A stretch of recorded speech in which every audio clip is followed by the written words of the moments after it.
Chers membres d'Église et chers amis, bonjour. Dans sa lettre aux Galates, au chapitre 5, verset 6, Paul écrit « Quant à nous, c'est par l'Esprit que nous attendons de la foi la justice espérée. Car en Jésus-Christ, ce qui a de la valeur, ce n'est ni la circoncision, ni l'incirconcision, mais la foi qui opère par l'amour. » Nous sommes invités aujourd'hui à faire partie de ce nous, de ceux qui, par la foi, croient que leur salut vient de la grâce de Dieu, manifestée en Jésus-Christ.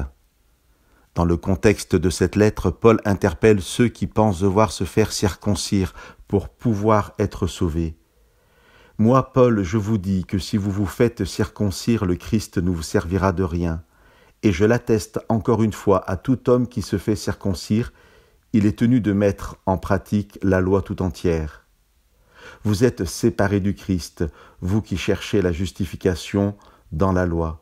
Vous êtes déchus de la grâce. » Cela peut être frustrant parce que nous voulons souvent faire notre part. Cela peut nous sembler incompréhensible.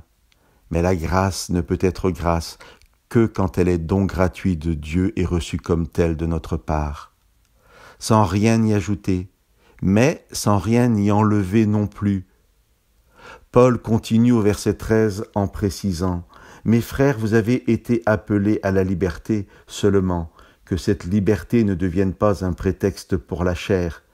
Par amour, faites-vous plutôt esclaves les uns des autres. » Alors, chers amis, réécoutons cette extraordinaire révélation donnée par Dieu à Paul.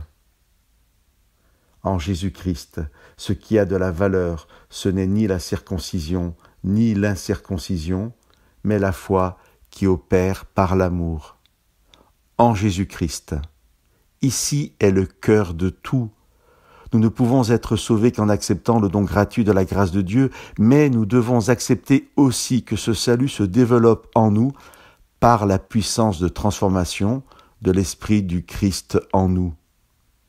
Ne nous faisons pas circoncire selon la chair, croyant par ce type d'obéissance plaire à Dieu, mais laissons l'Esprit du Christ circoncire nos cœurs, œuvrer dans les profondeurs de notre être, selon sa volonté.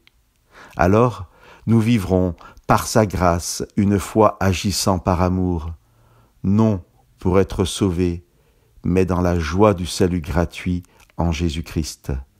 Que Dieu vous bénisse.